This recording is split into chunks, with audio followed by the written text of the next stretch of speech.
Hey guys, in this video I'll show you how to fix the "you need the official WhatsApp to use this account" problem. Alright, let's begin. First of all, open Play Store on your mobile device and tap on the profile icon at top right corner of your screen. Now select Play Protect from the pop-up dialog box. After that, tap on the gear cog icon at the top and make sure to disable both of these features. After that, close the Play Store, long press on the WhatsApp icon and open its properties.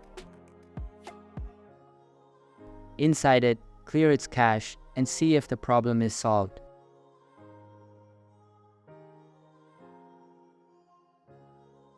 If it isn't, open the Play Store app again and try reinstalling WhatsApp.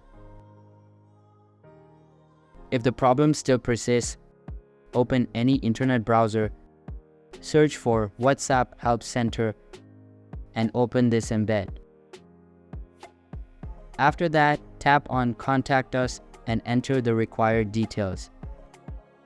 Also provide the description of the problem you are facing, then proceed to the next step and tap on Send Question to submit the report. So that's it for this video.